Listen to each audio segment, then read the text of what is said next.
Alors bonjour, on est maintenant sur le 22e jour de l'Homer, correspondant à ce nom-là, qui est le quatrième qui est lié à Netzach. Vous voyez ici Netzach, Bet, Tet, Resh, Tzadik, Tav, Gimel.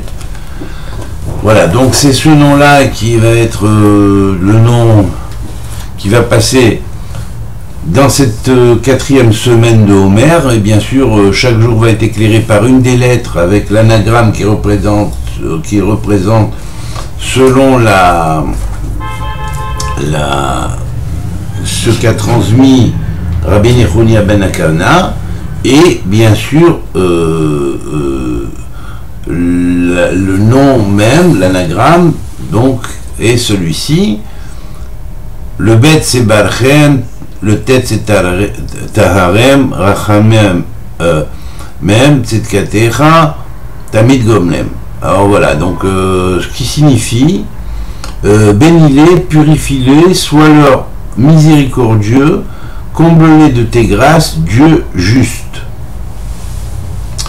Alors, bien évidemment, le nom d'aujourd'hui, enfin le mot lié à aujourd'hui, c'est Barchem, ça veut dire bénis-les. On verra la prière avec bénis-les en correspondant ça avec les noms et ce qui correspond à les Kavanot. Bon, ça c'est plus pour ce qu'on dit, mais avec les noms de Dieu correspondant à la période de l'année que nous traversons. Donc,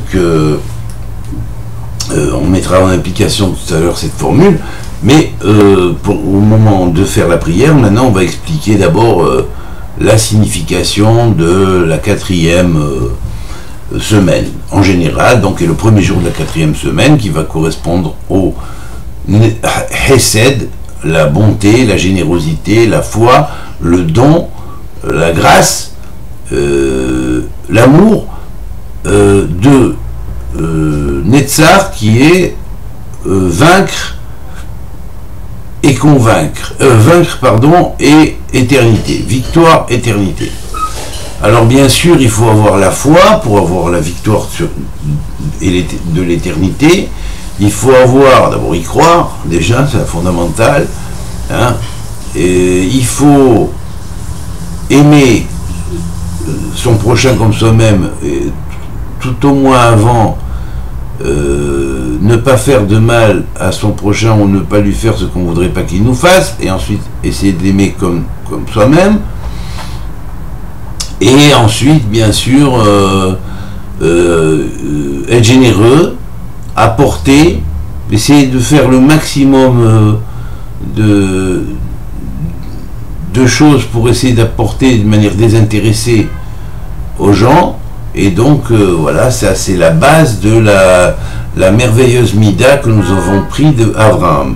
Alors que la semaine que nous passons est la semaine de Moshe.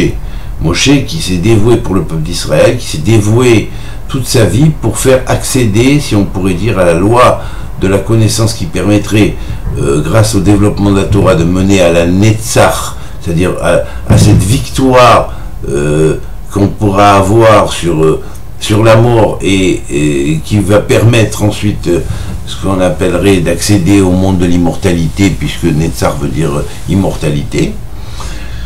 Alors, ou éternité, eh bien en fait, donc on a une combination ici dans ce qu'on pourrait appeler l'Abraham de Moshe.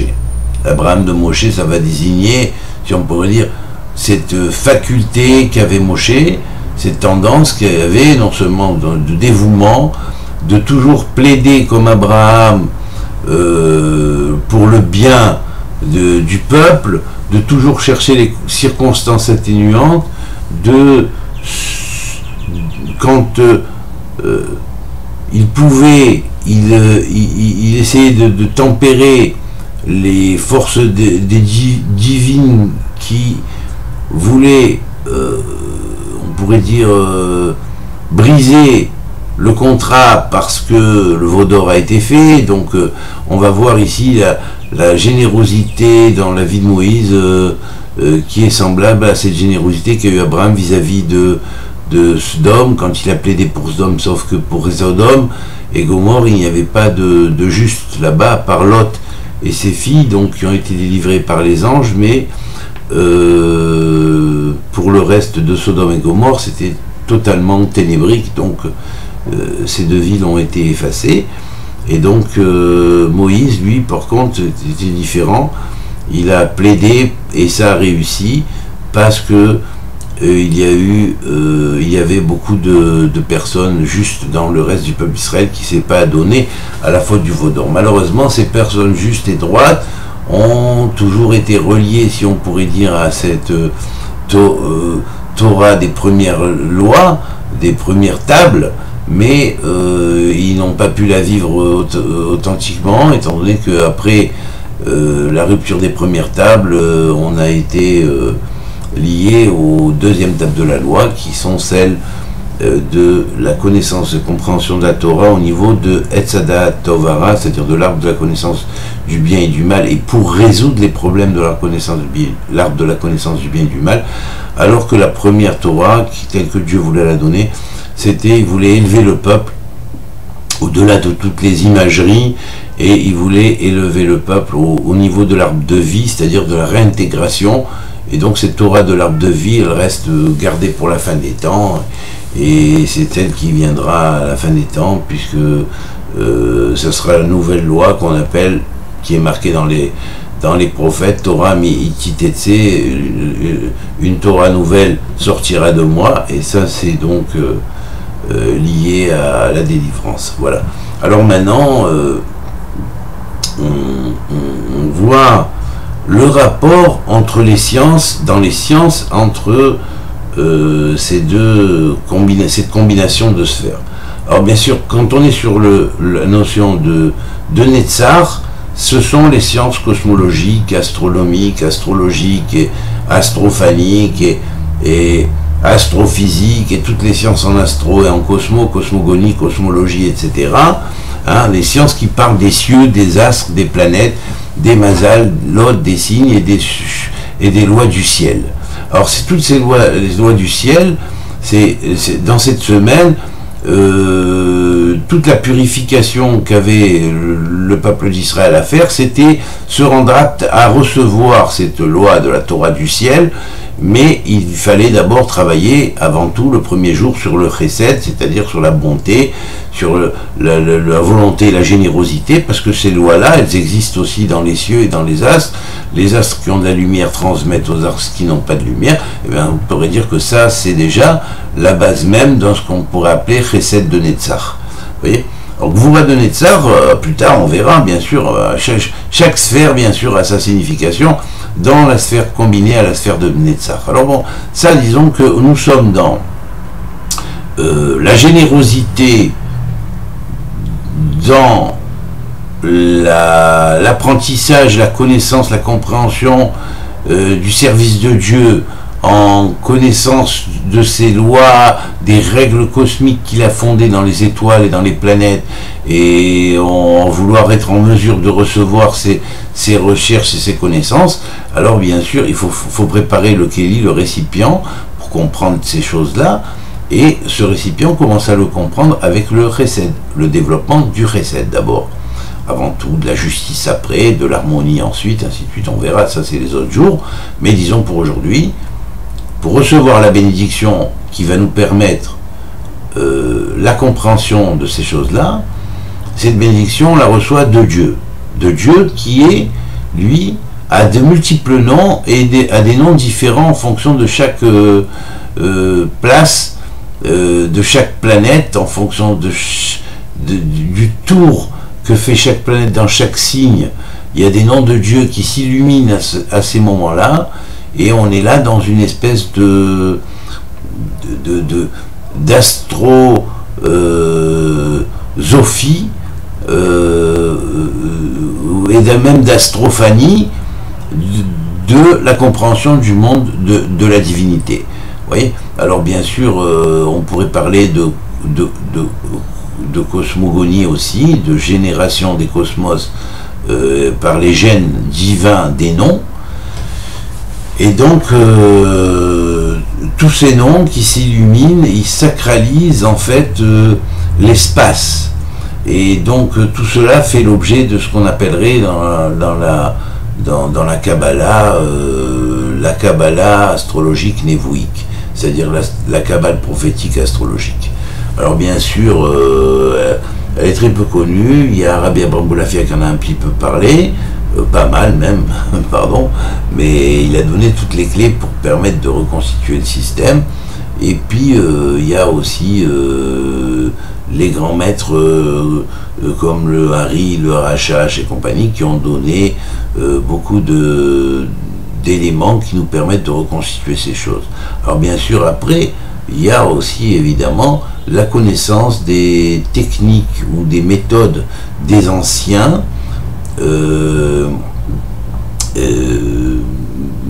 qui permettaient par une espèce d'arithmétique et de géométrie divine liée aux lettres de savoir comment exactement les noms de Dieu pouvaient s'illuminer en fonction des places où passaient les planètes et les étoiles, pour nous sur Terre tout au moins, et puis pour tous les univers ça marche comme ça, et donc il fallait apprendre à connaître ces choses-là, car c'est par là que effectivement les mauvais décrets sont aussi annulés, et que le nom de Dieu se dévoilant, étant donné que c'est la raison pour laquelle nous avons été créés, c'est connaître le Créateur, et le connaître, on le connaît par ses noms, et on connaît par ses noms la manière dont il gère ces mondes.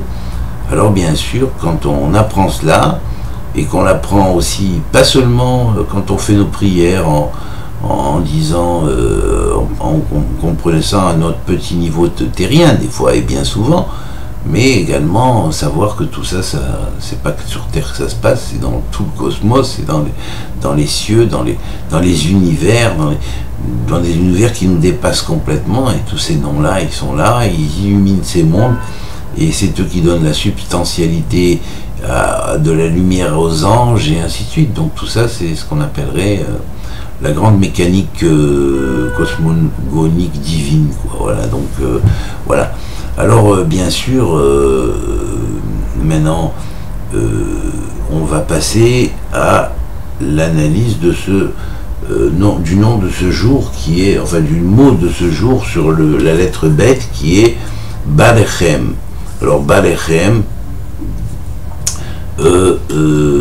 c'est en valeur numérique 262. 262. Alors, ce 262, à quoi il peut correspondre 262. Alors déjà, vous avez 260 qui est la clé extraordinaire de 10 fois le nom de Dieu, Yudke Vavke, 260.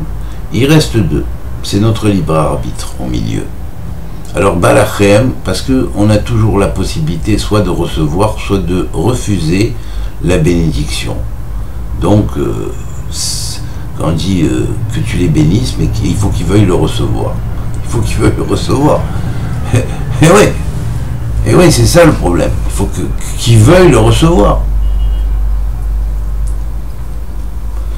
Alors déjà, et puis maintenant, bien évidemment, je ne veux pas rentrer dans cette analyse maintenant, mais je l'ai dit une autre fois dans un autre contexte, et je n'ai pas envie de rentrer dans la politique, mais c'est cette bénédiction-là qui, à la fin des temps, révoquera les forces des ténèbres et les annulera. Voilà. Donc, c'est derrière ce nom-là, donné par, enfin ce mot, cette clé de mots kinouï de bête, c'est-à-dire nom de transposition de bête, de la lettre bête, donné par Rabbi Nehunia Ben Akana, celui qui a transmis le Bahir, c'est le livre du Bahir, qui est un livre extraordinaire, eh bien,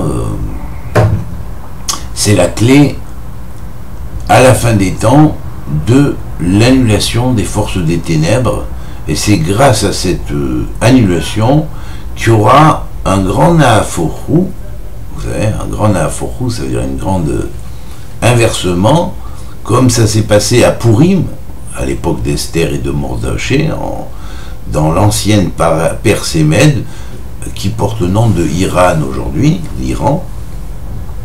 Eh bien, là aussi, on voudra détruire Israël, on voudra détruire le judaïsme, on voudra détruire et réduire à néant tout ce qui est contraire à la volonté de certaines forces qui ont voulu s'approprier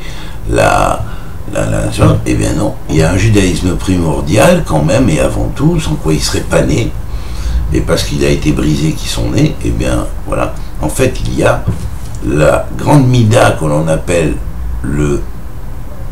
issu du bête de ce nom, en 6 lettres, qui porte le nom de Balchem, qui est la clé de la bénédiction venant quand même, envers et contre tous, avec la volonté de, ou contre la volonté de Haman et tout ce qui se trouve derrière. Voilà.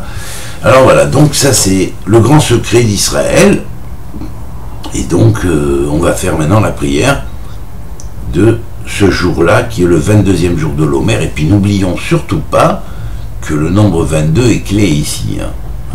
Voilà. Alors ça rime bien avec le mot Barechem qui contient dans les 2 premières lettres Bet et Resh, et ensuite vient le Kaf, hein, dans la première lettre et la 3e lettre, pardon, qui signifie Bet Kaf, c'est le nombre des lettres. Alors voilà, et il reste le Resh avec le même final qui fait Ram. Alors ça voudrait dire que de la main étendue d'en haut qui apporte la bénédiction en bas, cette main-là étendue qui apporte la bénédiction du haut vers le bas, elle descend depuis le Keter suprême pour venir apporter la bénédiction au Malchut, et elle va apporter cela au travers des 22 lettres unies et à l'encontre des inversions de lettres. C'est pour ça que vous devez lire mon livre de Gog et Magog pour bien comprendre ce à quoi ça fait référence. Voilà. Alors bien sûr, comme il y a eu à l'époque d'Esther et de Mordechai et de Mardoché une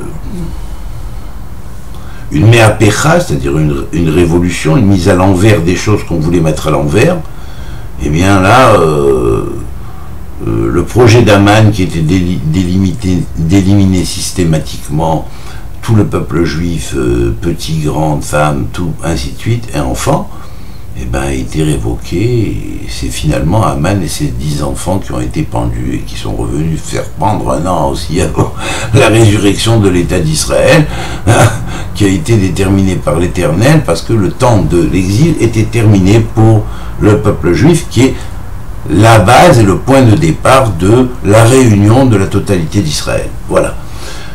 Alors on va commencer cette prière.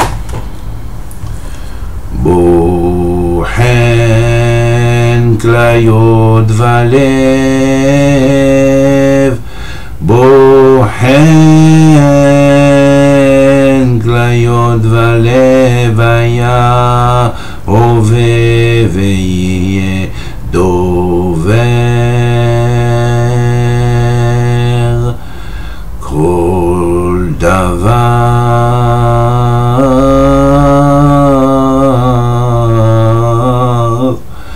vene'esa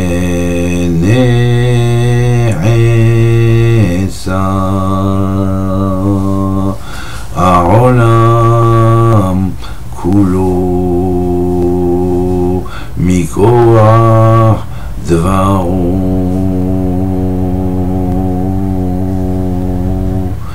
Hu Haya Dover Hu Ove Dover Hu Iye Dover Boré Ehad Yahid Miuchad Udayan Emet Udayan היה והוא יהיה והוא עובד, הוא האור הבהיר, הוא אור הזוהר, הוא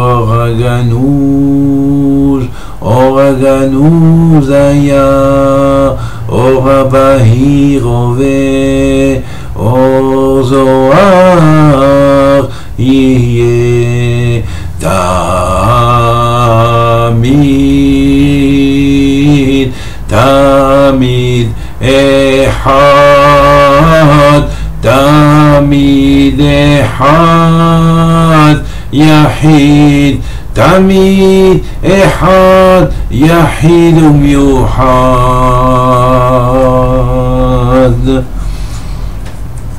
הוא שדי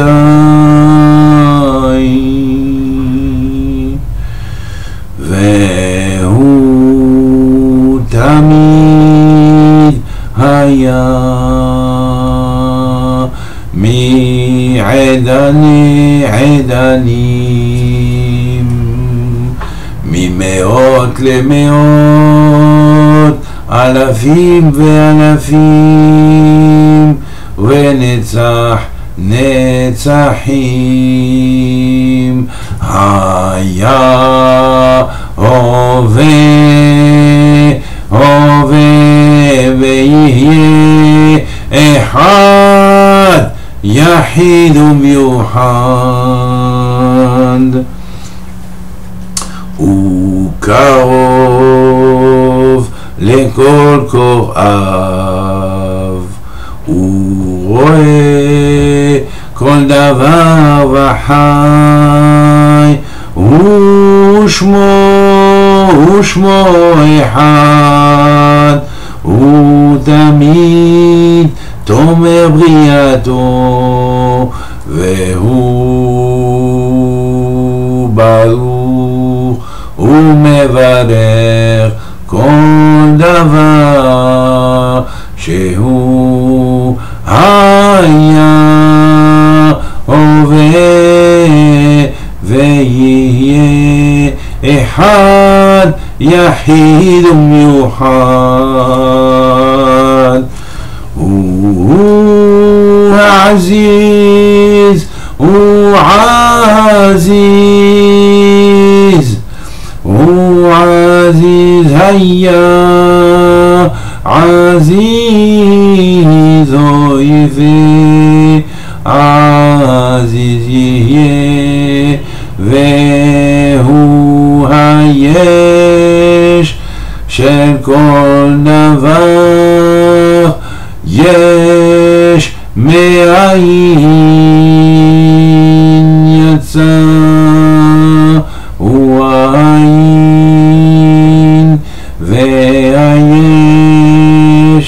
סובב וממלא כל עמין, היה הווה ויהיה אחד, יחיד ומיוחד. הוא יחידי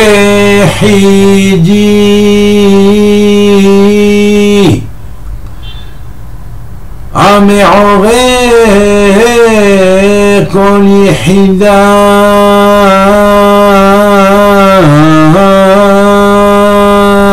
אל אחד, יחיד ומיוחד, יחידי היה הווה ויהיה. Que-a-tel, que-a-tien, qu'an-tiel,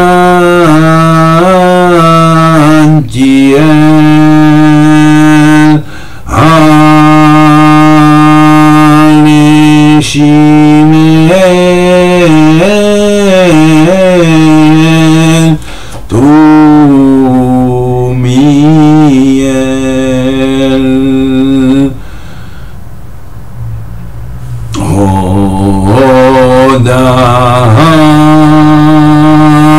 והלל לבורא אחד, אל עליון אחד, יחיד ומיוחד, יו כקבע, יו ככה, יו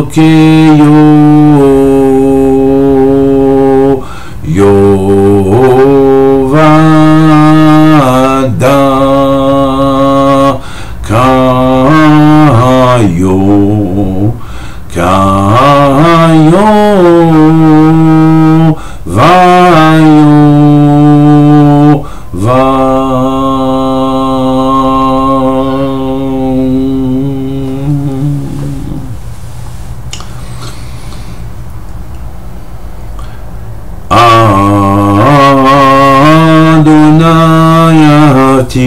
מעון ביתך ומשכן ומקום משכן כבודך, אלוהים צבאות השיבנו ואך פניך וניוושע, כי אתה אדוני מחסי עליון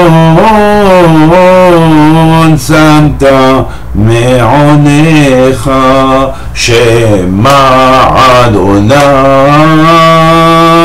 וחנני אדוני עוזר לי. למה אדוני תזנח נפשי, תסיר פניך ממני.